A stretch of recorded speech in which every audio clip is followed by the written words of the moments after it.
Okay, so in this episode, we're going to talk about the importance of the boring things. Sometimes people call it the little things, but I'm going to talk about the boring things, the things that are instrumental in the success of your private practice, the things that a lot of times we don't think about when we think about a successful private practice. But from my personal experience, I've found that it's the kind of boring things that kind of make or break your end of the month profit margins and the success of your private practice. So let's hop into some of those boring things.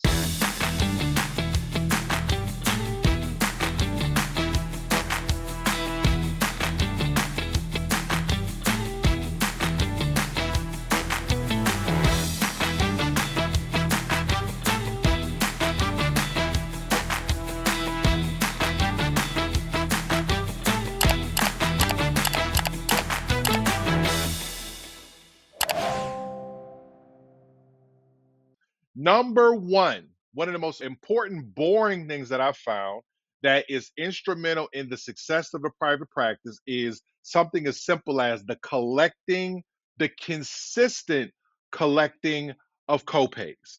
Now, some would say, well, why is this important?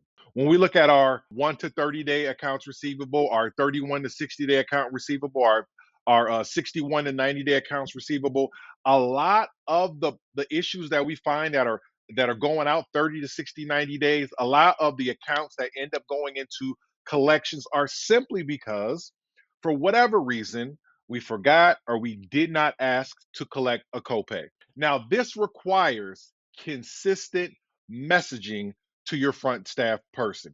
A lot of the stuff that we're going to go over today is going to be directly related to the importance of consistent messaging with that particular person. And so you want to make sure that you're consistently messaging to your front staff the importance of collecting copays. We have a policy at our private practice that we will not see a patient unless they pay their copay that day. Are we 100% successful in that approach? No, we still have situations where, for whatever reason, the front desk person did not collect the copay, and now it results into potentially going to collections, or at least maybe not getting paid for 30, 60, 90 days, which then starts to impact your net and gross collection rate. And so that's something that we definitely don't want.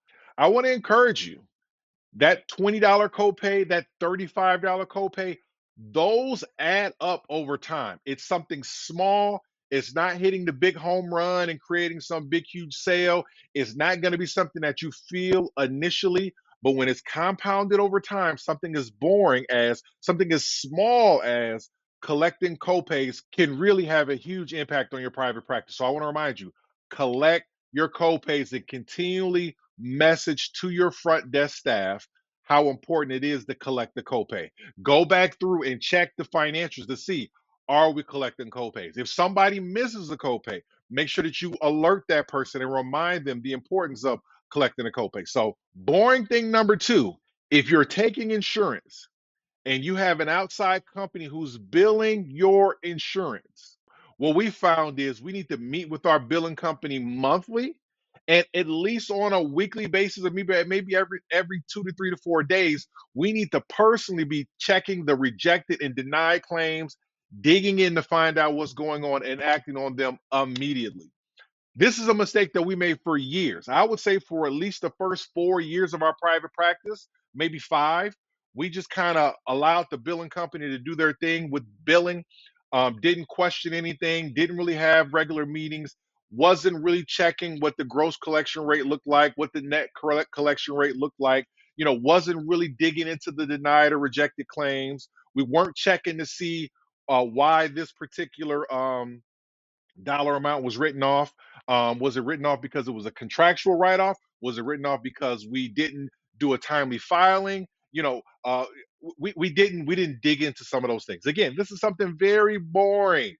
It's not a sexy marketing plan. It's not buying a new special piece of equipment. It's not doing expensive cosmetic procedures that a lot of people talk about. These are the small, boring things that ultimately I feel like has had a huge impact on our success each month, whether we had a good month or whether we had a not so good month. It was directly related to the things like this. We found that there is potentially tens of thousands of dollars being missed out on if you abdicate the billing to the billing department, to your billing partner. I'm not saying that you have to learn billing and coding for yourself, but what I am saying is you want to meet with them regularly and you want to ask good questions to make sure that if something is not going right, that you can hop on that. Because keep in mind, when your billing company writes something off, that's not their money, right? That's a huge impact on you in your private practice. So you want to make sure that you're meeting with your billing company at least on a monthly basis, and you want to ask detailed questions on what is going on. We brought a consultant in, and they told us that our net collections rate should be at least 95% or higher, and that our gross collections rate should be, at least, 40, 41, 42%. Those are two of the benchmarks that I'm gauging our performance each month, when I talk to our billing company. And then I'm going through and we're having conversations about write-offs. How much do we write off? Why do we have to write these things off? Is there some common occurrences in write-offs? Is this something that we can do internally in our practice? Again, this is not the most fun thing, but it'll have a huge impact on your private practice. Support for the DermBiz show comes from EasyDerm. If you're a dermatologist or part of a dermatology practice, you know how critical it is to have tools that make your workflow seamless. EasyDerm is revolutionizing dermatology with its intuitive EHR solutions, designed specifically to simplify your practice operations and give you more time to focus on patient care. Their system isn't just easy to use, it's built with dermatologists in mind, making it the perfect choice for practices looking to streamline and grow. Want to learn more? Head over to easyderm.com to see how they can help you elevate your practice to the next level. And here's a little insider tip. Tell them the DermBiz show sent you. Also, before we jump back in, here's a quick reminder to make sure you're connected with us on all of our other social media platforms. We share other content on those platforms that's going to help you grow and build your private practice. We believe that we need more doctors in leadership positions in private practice ownership, and we believe that our content is going to help you get to where you need to go. Don't forget to like, share, and subscribe on all those platforms. All right, thanks for listening, and another big shout out to EasyDerm. Now let's get back to the show. Another boring thing that is extremely important: make sure that you are monitoring your expenses. Again, another mistake that we made. Every practice probably has one or two people who are making purchases for the clinic, whether that's somebody making purchases for cleaning supplies and office supplies, or somebody making purchases for medical supplies. You're probably going to have at least one person or two people who are making those purchasing decisions on behalf of the private practice. What I would recommend is very important: is make sure you're tracking and monitoring your expenses. The question that you want to continually keep asking yourself as the owner of your private practice, you want to ask the people who are making the purchasing decisions is, could we get the same thing for cheaper, right? So one thing we found that we were making a lot of purchases through Target, the Target to go orders, and we still do make purchases from Target to go orders. But we found that if we switch some of those purchases to Amazon, if we switch some of those same purchases to Costco, it would have a reduction. It would create a reduction in our monthly expenses. And we've all heard the adage that a penny saved is worth more than a penny earned, because you don't have to pay the taxes on that penny saved. And so it is very important to be looking at your costs in a very detailed manner. Also, by harping on the importance of these expenses, by continually questioning anybody who's making orders and asking them, can they find a cheaper price? Can we get it at a discount? If we order bulk, could we maybe reduce the expense of this? By continually drilling that, and repeating that to the people who you're working with who are making those purchases, you're reminding them of the fact that we count cost around here. Yeah, we may do this different things, and we may have a nice looking office. We may do all these different things, but we're still counting costs. If we can get paper towels for 10 cents cheaper, we're going to get the paper towels for 10 cents cheaper.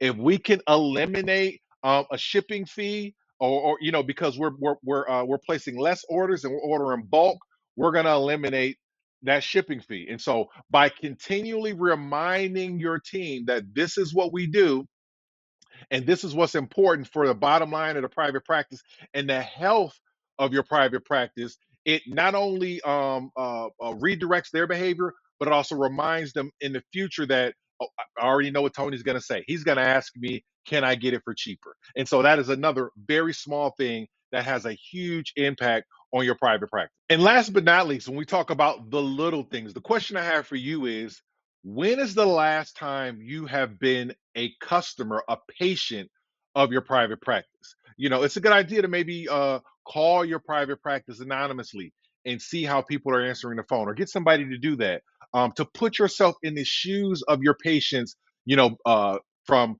scheduling an appointment to coming and getting checked in to getting roomed and being roomed to being treated by a provider to the follow-up process. Have you walked yourself through that entire process and saw areas that you can improve upon?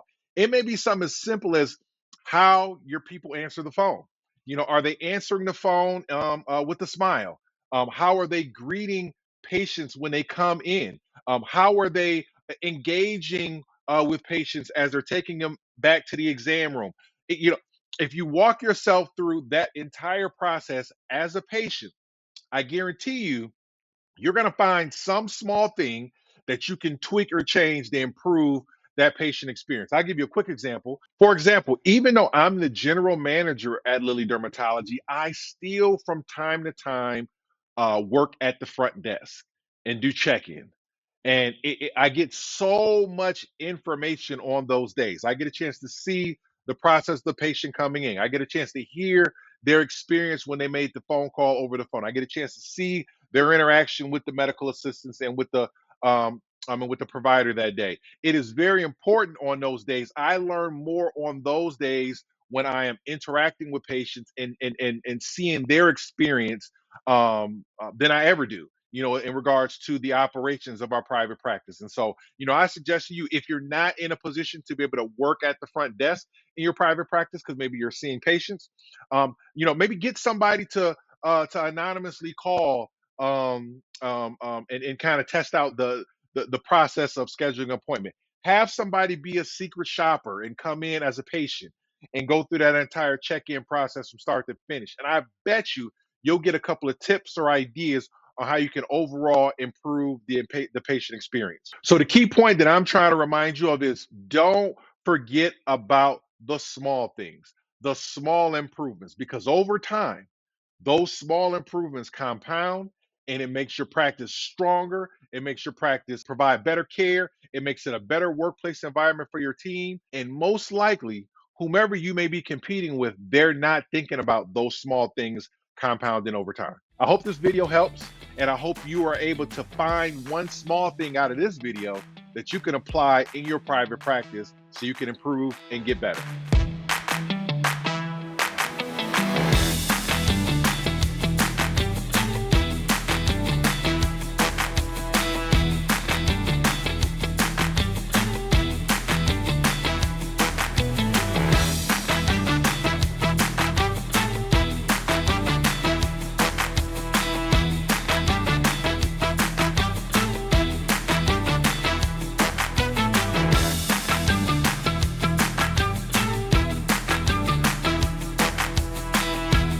And that's a wrap for this episode of the DermBiz Show. We hope you found today's discussion insightful and packed with value to help you navigate the challenges of running your private practice. We'd love to hear from you. Is there a specific topic you'd like us to cover or a question you want answered? Reach out to us at thedermbiz@gmail.com or drop us a message on social media. Your input helps us tailor the show to what matters most to you and your practice. Speaking of social media, don't forget to follow us on all of our platforms for updates, bonus content, and tips to keep your practice running smoothly.